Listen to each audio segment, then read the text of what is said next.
you've previously said the enemy gets a vote, just as you've outlined, no matter how well thought out your plan is. What you think is going to happen may not, in fact, probably won't happen because of various unforeseen factors and things, whether those are physical enemies or markets or corporations or other things, and how those evolve and emerge. And you've hit on it a little bit, but how does that reality that the enemy gets a vote frame how you think about your planning, specifically when you're thinking about, or do you think about how might they respond? What might they be doing that we aren't thinking about? How do you go about framing that in your mind as you're planning? Well, as a company grade officer in Vietnam, two tours of duty there as a lieutenant and a captain.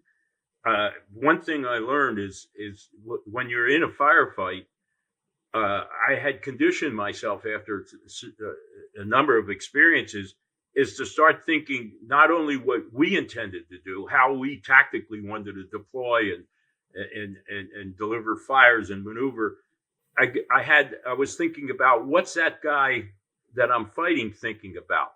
And in one instance, it happened to be, as I was a company commander, we were attacking a hill, and I was wounded, and I had by that time learned to listen to enemy fire. You could tell their weapons had a distinctive sound if you were experienced enough. And I began to hear that beside the fire in front of us, I began to hear it more, moving to the left. And it suddenly caused me to look over to the left and see a small rise or piece of high ground. And I realized that enemy's trying to get up on that high ground where he'll have an advantage from the direction and the fires that he could deliver. Immediately told one of my platoon commanders, get up there and get a machine gun up there and get a squad, And I could see and literally hear the race and the fight for the top of that hill. And finally our squad, got there first and delivered fires, and the enemy fell back.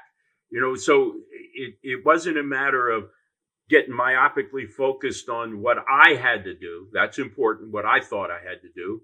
But also, what's the other guy doing reacting to what I'm doing? Or what's he doing to try to gain the momentum or the advantage? And that gives you a broader perspective now when you can meld the two views. And if I'm in his shoes, what am I trying to do? And I think that has to come into your thinking day to day. If you're in business, what is my competition trying to do?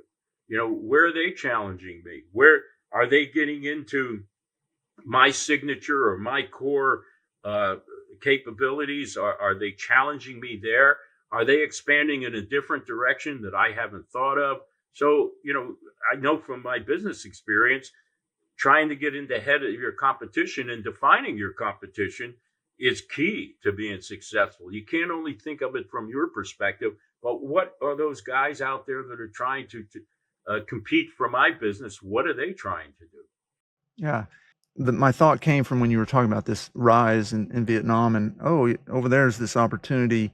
We need to go after it. But I was thinking conversely about sometimes we develop these plans and we see these, what we think are opportunities, and nobody else seems to get them. They don't see them, or at least from our perspective, they don't see them. And so how do we differentiate between we are innovative and have come up with this great plan and this idea versus here's the competition who is smart, agile, thoughtful, analytical, and yet they're not going in this direction? Is it because there's something over there they know that I don't? Or do you see what I'm getting at? Like, Yes. how do we differentiate that? Or do you have a good method? I think it's clearly important. If you see an opportunity, you first have to do the analysis. If I saw it, we saw it, why didn't our competition see it? Are we that much better in terms of our analytical capability?